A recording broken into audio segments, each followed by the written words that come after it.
Welcome to the Springs Are Everywhere podcast, a production of SMI, the Spring Manufacturers Institute. I'm your host, Gary McCoy, Executive Director of SMI. Our podcast highlights important issues facing manufacturers and gives you a brief glimpse of products that contain springs in our Did You Know segment at the end. Please take a moment to subscribe, rate us, and like us on YouTube and on your favorite podcast platforms like Spotify and Apple Podcasts.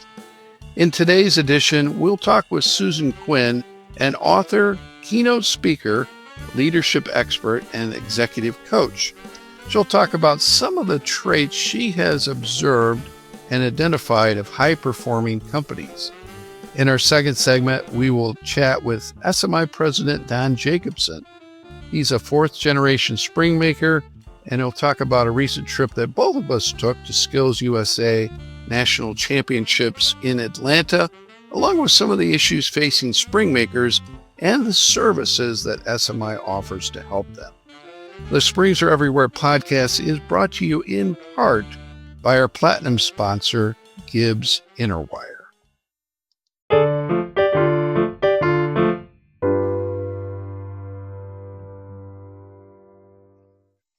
It's my pleasure to welcome Susan Quinn to the Springs Are Everywhere podcast. Susan has worked for more than 30 years with Fortune 500 to middle market firms to develop strategies that spur growth. As CEO of Circle S Studio, she supports companies in their quest to better their best and brings a keen understanding of how to create a winning strategy. Susan is the author of Does Your Business Show Up or Stand Out? The book is a leader's playbook for implementing 9 traits she's identified of high-performing companies. Susan, thanks for joining me today. Well, I'm so grateful for the invitation. So, Susan, let's start off with why is it important for companies to build their internal foundation on well-defined guiding principles? Yeah. Well, if you think about any structure that is supposed to live more than a couple of years, and I think of the built environment as a living, breathing something, what do they all have? They have a strong foundation from which you build upon that. Well, our companies are the same way. And for the work that I've done, we've helped people determine vision, mission, those types of things.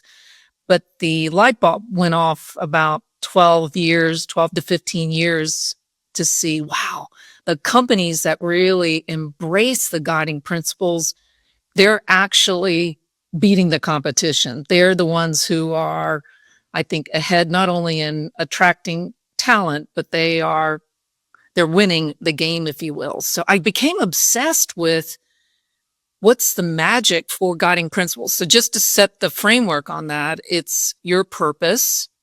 Why do you exist? Your vision. Where are you going as a company? Your mission is, well, how do you achieve that vision? And then the core values are the behaviors. What do you want people to adhere to or to show up looking like? So those are the foundational things. And I think they are key for companies who want to, honestly, in today's world, if you want to survive going forward, I think it's really important. Yeah, Susan, I think when I go out to see our members who are manufacturers of springs, and it doesn't matter if you're doing that or anything else, it's attracting and keeping top talent. That's the number one challenge. So how can establishing and communicating these strong guiding principles help in this effort? Well, part of the whole exercise is, do people actually know what they are? I remember doing research maybe 8 years ago, and we do qualitative, quantitative research to help define the brand element or for what you want the employee experience to be.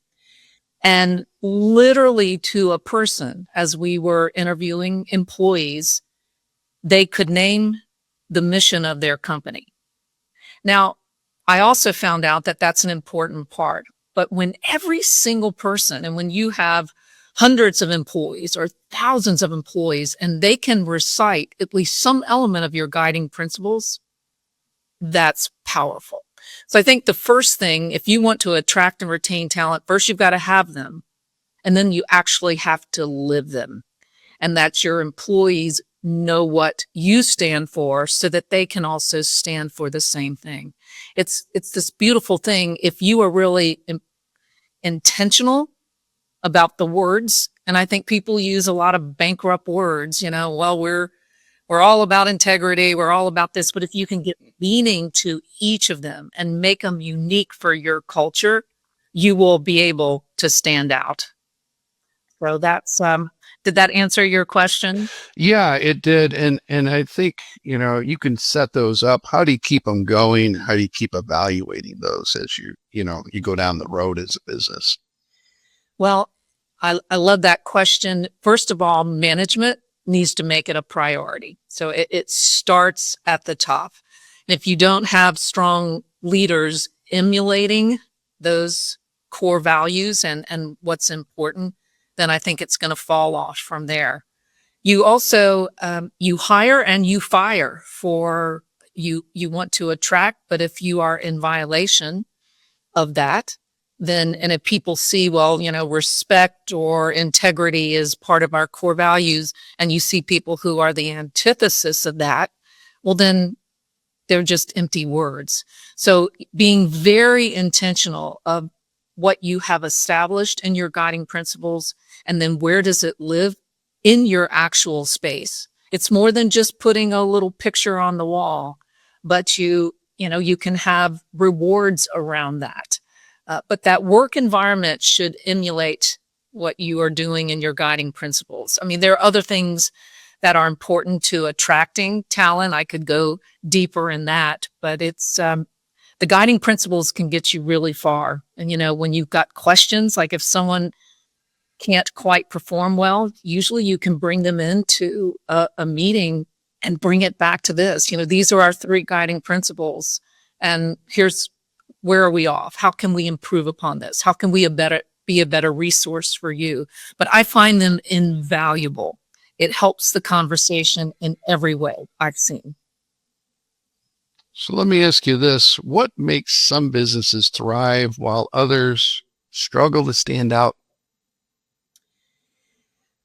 My personal opinion is they really don't have a strategy. So vision is really strategy, and they know what they do. They all have a craft. They sometimes get caught up in the mission of how they're doing their work. That would be one thing. So back to the vision of where are you going? In the book that I do a little section of, remember Alice in Wonderland? And, right. Cheshire Cat, which right. should I go? And, with the grin, well, it depends on where you're going. And if you don't know where you're going, well, then it doesn't matter what path you take. As long as he says you keep walking long enough, surely you'll wind up somewhere. So I think that is a big part of it. At the core, guiding principles, strong strategy, and then the metrics to actually know where you are in relation to that. And then if you wrap a big wrapper around that, key communications. I mean, when I go into companies, when we go in, the number one thing that is failing in most instances is they think they're communicating, or it's the lack thereof. The clarity of language, the clarity of, is your role clear? Are we doing a good job of communicating internally? And then that also pivots to how well you do externally. So those are top of mind, but enjoy going deep in all of them. I know we've got a short time together, but I love the. Yeah, no, that's fine. I think my observation in my going to companies over the years, it's ready, aim, fire. And they just want to fire. They don't want to get the ready, aim part together. Has that been your experience? I think a lot of companies ready, fire, aim. Right, exactly. Yeah. It's the aim part comes at the end, right? It should be at the beginning. Well, and I think also companies, there's a little bit of impatience. The world today, you have to plant the seeds, and then you've got to have fertile soil for it to grow. And being intentional, I think it's hard to be all things to all people, but really understanding who your target base is and then meeting them where they are through communication, that is really, really important.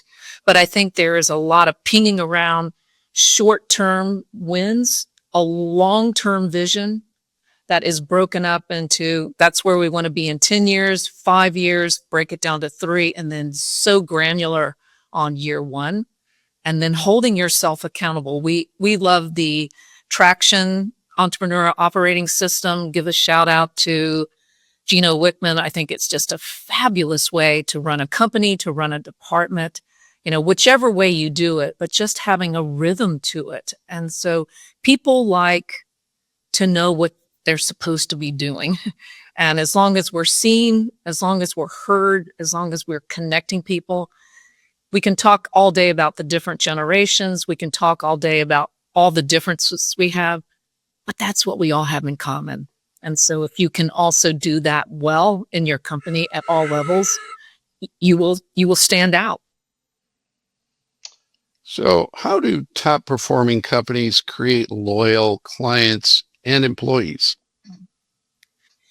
Well, it's a little bit of repetition here. I think for companies have to have the brand, the standing principles that you have. You have to infuse them to your employees, and you have to take care of your employees. I think you've got to look at what's authentic to you to create a great employee experience. So what does that mean? Your benefits package, yes, you've got to do that. But your work environment, what does that look like? Are you taking a pulse to find out, are you listening to them? Where can it be improved? Flexible work environments, the genie's out of the bottle. COVID started the whole process. We will never be able to put that back in, and everyone gets there at 8 and everyone leaves at 5, or if you're on a different shift, if you're in manufacturing, then you've got it's very different today. I also think purpose, back to the guiding principles, people are looking for purpose. The great exit during COVID, do you know why people were leaving? They didn't feel a sense of purpose in their work. And so another rallying cry for the guiding principles we've thought are important, it's like, yeah, it really does matter, even more so than today. And I would say for any companies out there listening, you may have done your guiding principles a while ago. Go back and pull them out. And are they resonating in today's marketplace? Does it have language that is authentic to you today and where you want to go? But I think those are core. The other thing, I think, to keep loyal employees, the career development path, I'm seeing that explode. Having ongoing training, both hard and soft skills. People want to continue to better their best. You said that at the beginning. And I think if you can keep that continuing ed, whether it's internal mentoring, it doesn't always have to be this huge educational cost, but are people continuing to advance, to learn, to grow? And then there's no work-life balance. It's like life. Are you growing in life? Because we only show up as good at work with this being good. I see wellness programs being huge. That's another one. You take care of your team, your employees, and you're clear on the experience that you want clients to experience. That's the flywheel, and we know what a flywheel does. It creates momentum, and that creates loyalty. If you're always solving their pain points and making it easy, push the easy button, eliminating complexity, all of that, it sounds easy, but complexity and hard to work with, people will leave you. 3 mistakes, they ghost you. We don't have patience anymore for mistakes. So you really have to perfect the experience that you were going to give your employees, and happy employees will help you get happy clients. Well, happy employees, happy clients. Everybody wants that, right? Yes, we do. Susan, we're almost done here, but anything else you'd like to add that I maybe didn't cover with you? No, you mentioned the playbook at the beginning. I wrote this just with the desire to put very simply the 9 traits that consistently show up. We've studied it. We did original research on it. And I say in the beginning, what's remarkable about them is how unremarkable they are. Every single person could read them and say, well, yeah, that's kind of basic, but are you doing all 9? Are you doing them well? And there's some quizzes you can take. Put it in front of your management team. If these are the 9, which ones are we doing well? And which ones do we need to go back and see if we can't better our best? So I enjoyed writing the book, and I've had fun hearing people say, you know what, I thought I was doing it, but we've gone back and chapter 4, we're looking, and that to me is just the beauty of experiencing kind of the good, the bad, the ugly. And why don't we all just share together? Let's have the best practices out there. Yeah, it reminds me of Joe Madden, who was, the guy who got the Cubs the World Series win, which was amazing. He said, do simple better. And I think that's what it's all about. Execute the fundamentals. Yes, indeed. I agree 100%. So, Susan, where could people get a copy of your book if they wanted to check out those 9 traits? Anywhere books are sold, certainly Amazon. And that's a pretty easy process. Does your business show up or stand out? Would be honored if anyone wants to get it and write a review. We're actually pretty high up on, I believe, commercial advertising. So it does matter. And I've loved hearing from people. They've bought it for their teams, for management sessions, strategy sessions. One company just bought it as gifts for their clients, and the clients were very pleased. It's sometimes simple is a good reminder of what we need to do every day. Very good. And Susan, how could people reach out to you if they wanted to connect and maybe ask you some questions? LinkedIn, you can find me on LinkedIn, Susan Quinn. Company here, Circle S Studio. If you click on my picture, there's an email there. Would love to talk to anyone that is engaged with this conversation, and I could speak about it all day. Well, Susan, thanks for joining me today. It was a pleasure to talk to you, and we'll look forward to hearing more about your book and your work at Circle S Studio. Thank you. Thank you so much. Enjoyed being with you.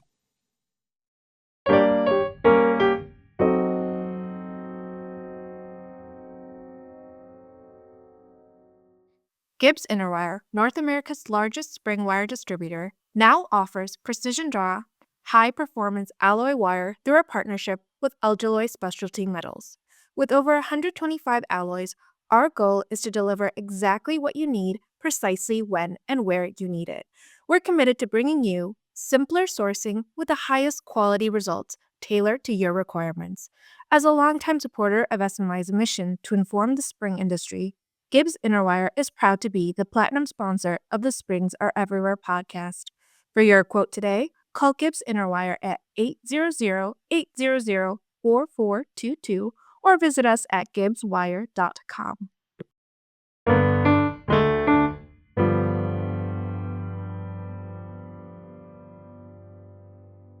I'm honored to welcome SMI President Don Jacobson to the Springs Are Everywhere podcast. Don is a director of Newcomb Spring Corporation, where he serves as the Vice President of Business Development out of their facility in the Chattanooga, Tennessee area.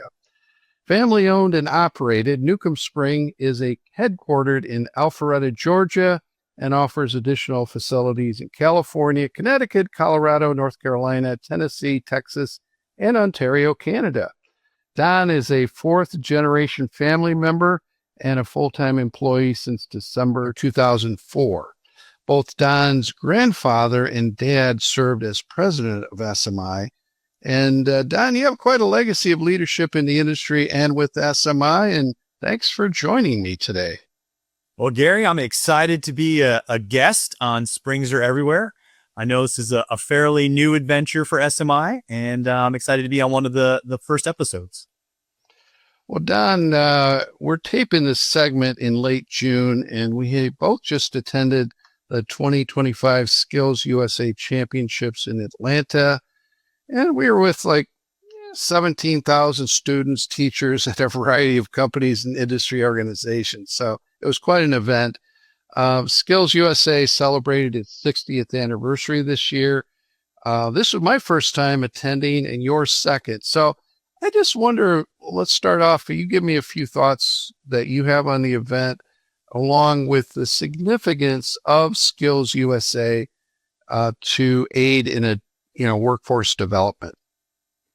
Well, this was my second U.S. championship that I got to attend. I came down last year to Atlanta just to view it for a few days and to see what it was about. Like many, I've heard of Skills USA over the years, and I had a hard time understanding what it was. And having seen the United States Championships, that is a heck of a way to jump into it. And I think for the past 12 months, I've been preaching to everyone that I know how important Skills USA is to your company. And when I say company, I mean any company. While we're manufacturers and spring makers, these students are showcasing their engineering talents, their coding talents, their building talents, their custodial talents, their baking talents, their mechatronic talents, their art talents. I mean, it is such an amazing organization that allows students middle school through post-grad the opportunity to not only grow in something that they're passionate about, but also to compete across, at their state level, at their national level, and then international. And both of us got to be judges. You did engineering. I did not do engineering, but it was a lot of fun. I think what I walked away with, what an incredible array of talent that was in that building. It really was, Gary. And we both judged for an entire day, and we kind of saw a lot of different things. For me, I saw high school and postgraduate students competing in principles of engineering technology, which is pretty much anything physics-based these students could come into. There wasn't anything prepared, and we just had to take a look at a rubric and have about 30 minutes with each one of these students to kind of find out what they wanted to showcase. And it was very interesting because it was just student numbers. We didn't get to know names. We didn't get to know where they were from. We just basically had a number. They would introduce themselves and do a presentation. And, throughout the course of the day, I learned about Faraday's law, hydraulics, sound and music, the boundary layer effect, sustainable urban design, circuits and Ohm's law, biometrics, electrical energy, the law of refraction, solar energy, stress and strain, Lenz's law, among a few of the projects that we reviewed. So they were completely different anytime a student came in, and it really was a great day. And Don, I think what I walked away with was our members could come and judge and really volunteer in that manner. It's great. Anyone on any level from a company can come and judge and spend time with these students. They're always looking for more volunteers to judge or to just help out with reception or registration, any of the events that are going on through downtown Atlanta. I mean, you and I both realize they took over all of Atlanta. I mean, every single hotel had Skills USA students in it. The Centennial Park had activities in it. I mean, it was just an amazing week long of celebration for what these students have done. Well, Don, we'll be talking to people about this all of next year, trying to get more people to come. So we won't talk any more about it at this point, but we're going to have an article in the next issue of Springs. Speaking of Springs, our summer issue is all about tolerating tight tolerances. And in light of that, how do spring makers balance the engineering, production, and cost to meet these demands from customers? I know you were part of an article that is going to be in the issue coming up. It's a very trick question, Gary, when you start talking about tight tolerances. And the first thing you have to ask yourself and your customer is, what do they really need? Just because an engineering drawing has a block tolerance on it, let's take a look and see what the application needs. Because as we lower the tolerances on diameter, free length, rate, any of the loads, what you're doing is you're cutting the ability to manufacture parts. So now you're going to have a higher scrap rate. You're going to have a slower machine time. Those parts are going to start costing more. So tighter tolerances typically, for an easier way of saying it, mean higher prices. Yeah, Don, I think what I learned from the article was you're exactly right. You got to talk to the customer, help them understand what this is all about. So We try to do timely topics. That's part of our publication. We're the flagship publication of SMI and always trying to help people learn new things. And Don, I want to touch a little bit on our technical resources because we have a lot of technical knowledge we share with our members. But let's first talk about regulatory compliance that deals with OSHA safety issues.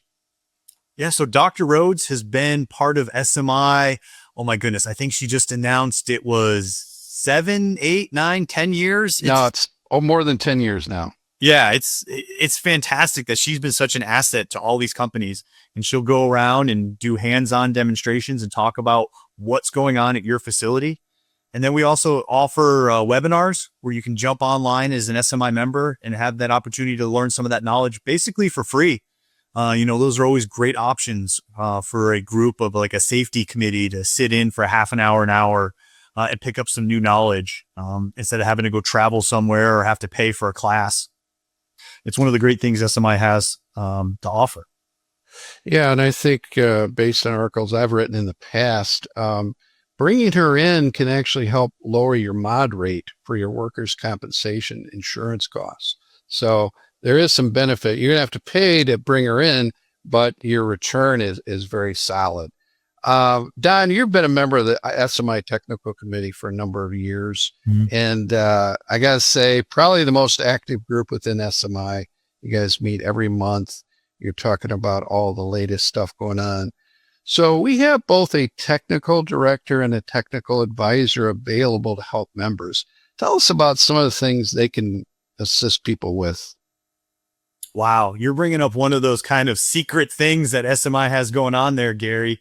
Our technical committee, I'm going to start there, is one of those meetings that when you join and become part of it, you realize that you're not the smartest person in the room. It doesn't matter how smart you are in your company and what your engineering background is. These minds coming in from all these different companies working together is absolutely amazing. And I've been able to grow my technical background and my understanding of how springs are made just by being a fly in the wall on some of those meetings, because a lot of the stuff goes in way over my head. Now I can design a compression spring, a torsion spring, an extension spring, but we start talking about beams and waves. I think it's best left up to the expert. And a lot of these technical directors for their companies, engineers, with decades of experience are coming together and they're having great conversations to talk about it.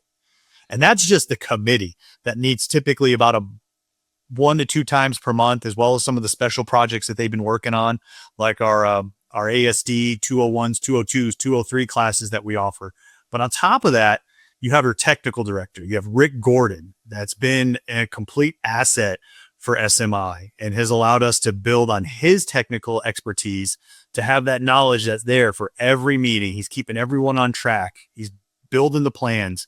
And he's not only regarded in North America as an expert, he spends a lot of time internationally being the voice for spring manufacturers. So it's really is an opportunity for our members that want to get more on the technical side to kind of join a committee, learn a little bit, add some value, and definitely be better off for it.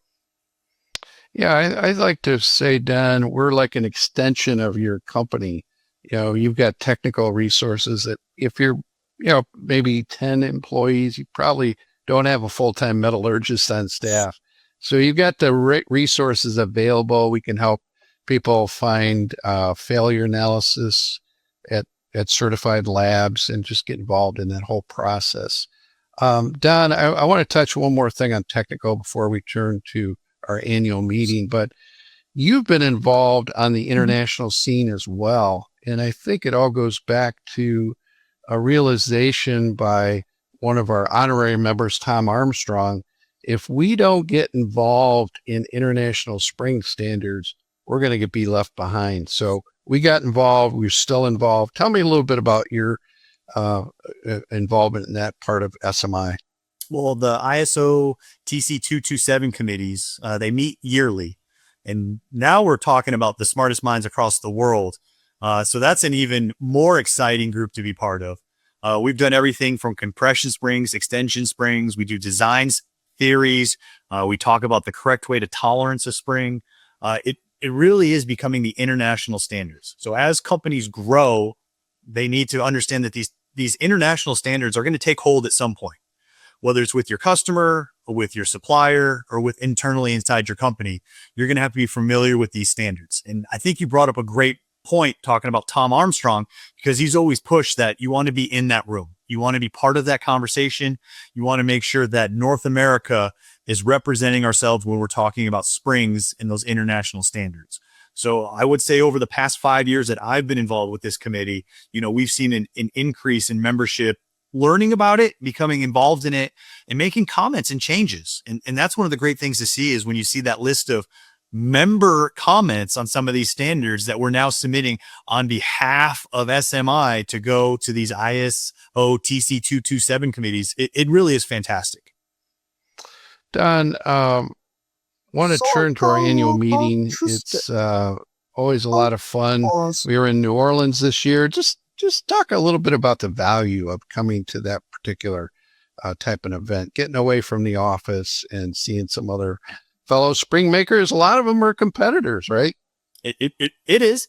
It's the nature of the beast of our organization, where your competitors become your best friends. It's one of the great things about SMI is that we have the ability to turn off our competition hats and put on our I want to better my company hat.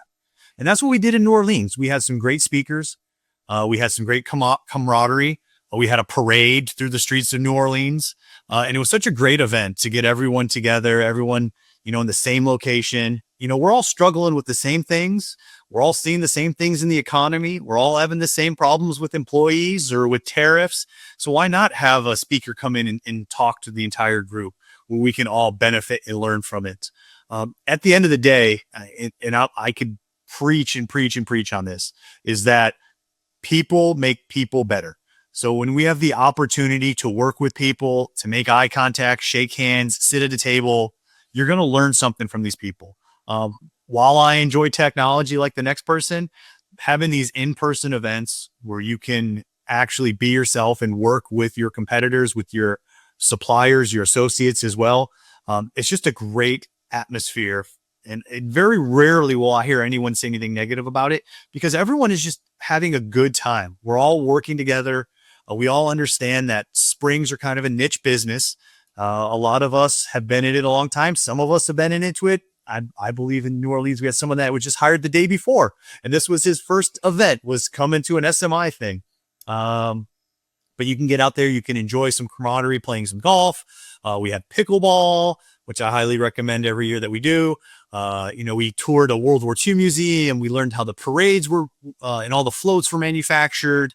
And again, we also have the business side of it, where we're learning and we're bringing in these speakers. And it was great this year. We were getting up and we were, dividing the room on your thoughts of, what do you think about this? What do you think about this? And having some kind of internal debates between the two sides as to, why they chose the left side of the room versus the right side of the room.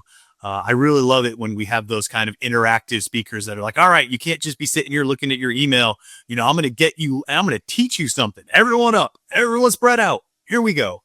It's just a great event. And I couldn't be happier to have this been my first event as president of SMI. And I think you alluded to it. We're going to be doing another big event next year in 2026. So Don, we're looking forward to going to Puerto Rico, and should be a great time as we meet together as an organization. Let me finish with a question about the future of the spring industry. How you feeling about that right now? Well, it seems like the spring industry has been around a very long time, and I don't see it going anywhere. I see a lot of manufacturing, especially in North America, is thriving, and I think we're going to have a really good industry for a very long time. As long as we can get that workforce behind us, I'm going to put a plug in there for SkillsUSA. As long as that we can continue to support our associates, all those wire companies that we work with, the machine companies.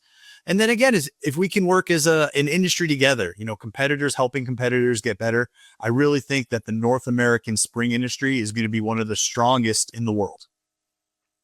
Well, Don, thanks for joining me today. I want to thank you for being a guy who steps forward to serve SMI and SMI members. And hey, you're the two-time pickleball champion. So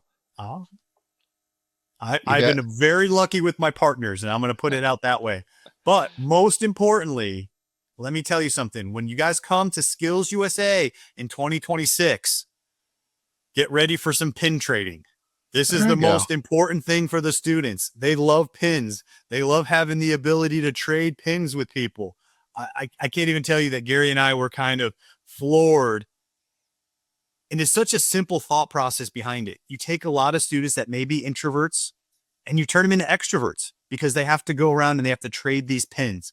It's such a genius way to get a lot of these really smart students up and about and having conversations. I mean, I don't think I could walk down a hall without someone asking, hey, what kind of pins do you have for trade? Sir, do you have any pins for trade? And I just thought that was just a fun, neat experience. So I'm warning all you guys and gals that are coming out for 2026 Skills USA. Bring your pins because you're going to need them and people are going to want to trade for them. Don, thanks again. And what's the best way for people to reach you? The best way to reach me is through my email, and I'm going to make it super easy. It's d3@newcombspring.com. So that's Don the third, d3@newcombspring.com. Thank you, Don. Have a great day. Thanks, Gary. Bye.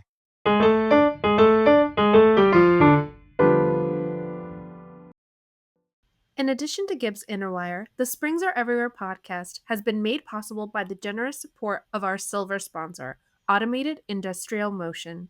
AIM is a world-class leader in the design, manufacture, and service of spring coiling machines and wire forming equipment. You can learn more at aimcoil.com. I hope you enjoyed this episode of the Springs Are Everywhere podcast.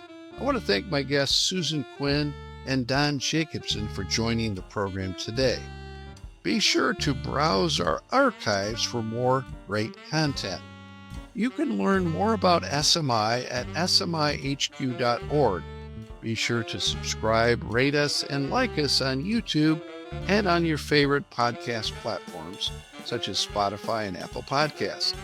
This program would not be possible without the generous support of our platinum sponsor, Gibbs Interwire, and our silver sponsor, Automated Industrial Motion. Have you ever wondered how hearing aids are able to stay so compact, reliable, and user-friendly? The answer lies in precision microsprings. These tiny components, often smaller than a grain of rice, help maintain consistent battery contact, control volume, and settings smoothly, keep battery doors secure, and reduce unwanted vibrations and noise. Remember, springs are everywhere, sometimes even inside your ear.